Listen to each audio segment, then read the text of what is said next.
Okay, here we go. Frankie Fish and the Sonic Suitcase. We are up to chapter 20. 2%. The Sonic Suitcase had officially gone down to 2%, and Grandad and Frankie were now officially in a rush. The kind of rush your dad gets in when he's running late to the big game and he can't find his lucky jocks, but multiplied by 1,000.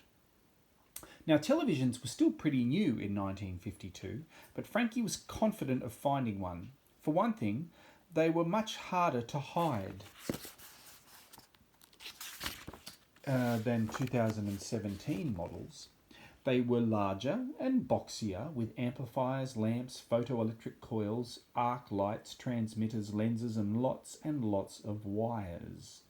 The plan was to take some copper wiring from the back of a 1952 TV set and somehow use it to get an electric charge from the amazing Fredo's eels to charge the time computer and get to the two of them home.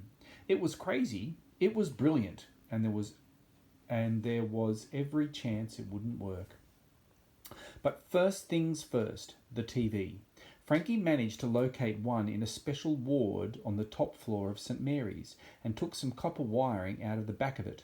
Following Grandad's instructions, he thought it was going to be much tougher to do than it actually was, but the patients watching had just taken their medication and were snoring louder than an elephant with a megaphone. Clutching the copper wiring, Frankie sprinted back to their hospital room. Grandad was frantically tapping away at the Sonic Suitcase, setting up their coordinates for the short jump. "I have no idea if this is going to work," he mumbled. "Then we should go to Plan B," said Frankie. Grandad looked hopeful. "We have a Plan B?" "Yep, it's exactly the same as Plan A. Plan C, D, and E are all the same too, for that matter." Grandad mumbled something else, but this time it was under his breath and involved some very creative swearing, so Frankie didn't bother asking him to repeat it. For all his grumbling, though, Grandad knew just as well as Frankie that they were running out of options and time. Frankie's face had begun changing again more frequently than a lion tamer changes his or her undies, and that was enough for Grandad to move into full throttle mode, which, when you're 85, is tougher than you'd think. Yeah, man. What's up? As the old man finalised the coordinates, Frankie kept watch at the door, his feet tapping nervously.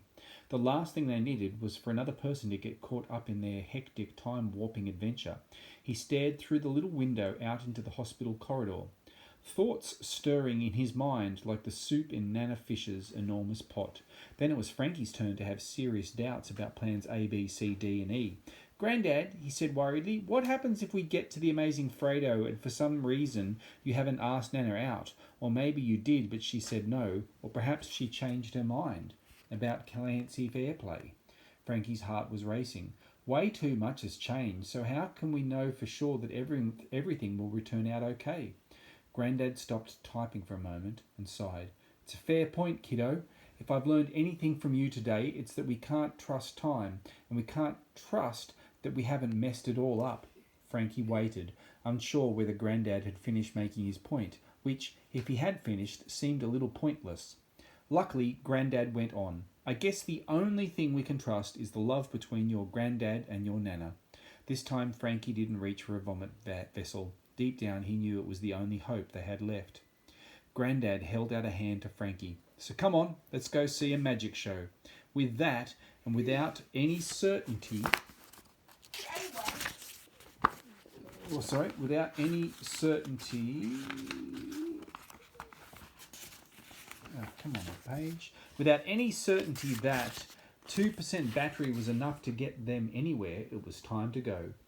Frankie came over and held tight to the suitcase's handle. Grandad murmured, "Happy travels!" And like that, they disappeared from St. Mary's Hospital. Chapter 21. The Not-So-Amazing Fredo. Rain, rotting fish and old newspapers. They were the first impressions Frankie had when they arrived in the dark cobblestoned alleyway. Frankie didn't feel quite as jet-lagged as last time, maybe because of the short distance. Then he realised he was alone. "Grandad?" he called out, called into the cold night air. Oh no. There was a sudden thumping from inside a nearby dumpster, and then someone swore loudly. A moment later, Grandad stood up, a banana peel draped over his bald spot. "Blasted computer," he grunted, throwing it off. "Happy travels, my bare bum." "Where are we?" asked Frankie, trying manfully to suppress a giggle. Grandad looked around, then pointed triumphantly at a sign. "Stage door." "That's the George Theatre where your Nana and I saw Fredo perform," beamed Grandad. "Not too bad for an old fart, am I?" "You did land in a garbage dump," Frankie snickered. Luckily, his granddad didn't seem to hear. "Help me out of this bin, lad," he said, "and let's see if he's there." The amazing Fredo was a 63-year-old magician who, despite having supposedly sent people into outer space in an elaborately decorated space coffin, had never actually left Scotland. Even so, Fredo was a showman and a decent magician. The George Theatre was half full for tonight's performance, or half empty, depending on how you view life. At that moment, Fredo was conducting his final safety check on the water tank of death. Heaven forbid if the water tank of death wasn't safe, right? But his inspection was rudely interrupted by a knocking on the stage door. "Clarissa," he screamed, "answer that blasted door and get rid of whoever's there." There was no answer from Clarissa, and the amazing Fredo let out an exaggerated huff that was straight out of drama school as he descended from the stepladder and stomped over to the stage door. A peculiar sight was awaiting him on the other side, a young boy wearing bizarre clothes and an old man with a face like a sucked lemon. The old man went to speak, but the boy jumped in first. "Good evening, sir. My granddad here really needs to use the bathroom so that he can do an urgent poop."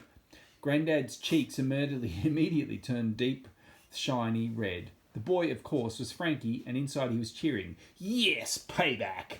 "I'm afraid nobody is allowed backstage with the amazing Fredo," replied the amazing Fredo in his magnificently deep voice, which was perfectly complemented by a twirl of his cape. "Please, please, please," Frankie said, barely containing his grin. "He's really busting, aren't you, Grandad?" There was no grin detectable on Grandad's face whatsoever. "I guess so," he muttered. "Why can't you just use the toilets in the foyer like everyone else?" bellowed Fredo.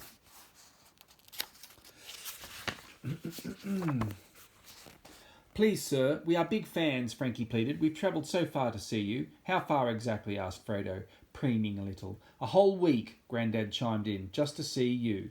The amazing Fredo was flattered. "Okay, fine, but be quick and don't piddle on the tiles," he said grandly, ushering them inside. "I may be the world's greatest magician, but some things cannot be erased. Piddle definitely can be." Grandad squirmed as he slunk off to the bathroom to have a pretend wee poop, and Frankie smirked to himself. Frankie won, Grandad won. But Frankie didn't gloat for long. He had work to do. "Everyone says your live show is amazing," he lied hastily as the amazing Fredo started walking back to the water tank of death. "I've seen all your clips on YouTube." The amazing Fredo stopped. "YouTube? What is a YouTube?" Frankie panicked slightly. Well, I just think you're amazing." "They don't call me the amazing Fredo for no reason," replied Fredo modestly. Even though nobody had called him that, he'd chosen the name for himself in a cafe in Glasgow. "Wow, I can't wait to see the water tank of death," said Frankie. "How many eels are in there?" "There are 6, replied Fredo proudly. "Awesome. And are they big?" Frankie asked excitedly. "The biggest in the loch. The largest one is the size of your arm, laddie. Bruno is his name. He's particularly angry today, so he may sit this show out. But don't worry, his brothers have plenty of zip." "And they are definitely electric eels, aren't they?" Frankie pressed. "Like your flyer says." "Of course they are," the magician zapped back proudly. "It wouldn't be much of a trick if they were just regular eels." "Wow," said Frankie, laying it on extra thick. "You know, I want to become a magician one day, but I don't have anyone amazing like you to learn from. Maybe you could do us the honour of allowing my granddad and me to watch your show from backstage." Frankie felt his voice shudder a little, like when he used to ask his dad if he could go on holidays with Drew Bird. "Not a chance," the amazing Fredo said firmly. "The only people allowed back here are myself and Clarissa, my beautiful yet recently lacking in attention to detail assistant." With perfect timing, Frankie heard a voice as sweet as an angel. "Aw, you have a fan, Fredo." Frankie's jaw dropped. Walking towards him was possibly the most beautiful woman he had ever seen. Her legs were like those of an Olympic high jumper. Her red hair flowed down her back like a waterless, hairy waterfall. Her eyes were as blue as the water in the water tank of death, but far less threatening. The sequins on her dress shone and shimmered like a meteor shower. Looking at this lady was like looking at something so good it made your eyes hurt. Like a bowl of ice cream resting on a cloud of fairy floss. "Ah, Clarissa," said the amazing Fredo. "Decided to turn up, did you?" Despite the sarcasm, the amazing Fredo softened slightly in Clarissa's presence. It quickly became clear that there were two men in love with Clarissa in the backstage room. Then Grandad returned from the bathroom. "Ahem," he said as he laid eyes on Clarissa in her feathered headdress. Now there were three men in love with Clarissa. "Clarissa, please escort these two outside," instructed the amazing Fredo. "I can't have any distractions backstage." "But they are so cute," Clarissa gushed. "Go on, let them stay, you old fool." The amazing Fredo fake laughed through gritted teeth. "Come now, Clarissa. First you arrive late and now you won't." Suddenly Clarissa's warm smile, that only moments earlier had reminded Frankie of springtime, turned as cold as a polar bear's refrigerator.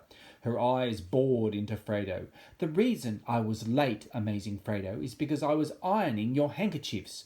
This time it was her teeth that were gritted.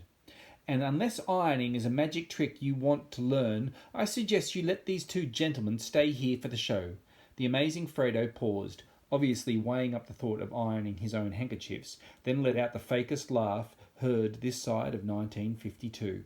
"Ha ha ha ha! I guess I can make an exception just this once." Frankie shot Grandad a grin. "Thanks, amazing Fredo. Just one more question. Are you definitely doing the water tank of death trick with the eels tonight?" he asked. "Of course," Clarissa interrupted. "That's our big showstopper. In fact, it was my idea." "Okay, that's enough," Fredo jumped in and rudely cutting Clarissa off. "Now, if you two scoundrels are staying back here, stand in that corner over there and keep out of our way." "Clarissa, keep an eye on them." Clarissa sighed loudly and rolled her eyes. Frankie and Grandad dutifully went and stood in the corner next to the curtain, as Clarissa checked her makeup and Fredo preened his moustache. The water tank of death stood between them, covered loosely with a long, slippery black cloth. "Are they there yet?" Frankie asked worriedly. "Who? You and Nana Fish?" "Oh." Grandad peeked through a tiny gap in the curtain, searching through the theatre for the two young lovebirds. "Anything?" Frankie hissed. "No," said Grandad hollowly. Frankie peeked through the gap too. Right there in the front row, where Alfie and Mavis were supposed to be sitting, were two empty seats. Not a good sign. Frankie felt a knot in his tummy the size of a football. He knew his Grandad and Nana had to sit down and watch the show if they were going to become Grandad and Nana. The plan was suddenly looking shakier than a bowl of jelly in a jumping castle.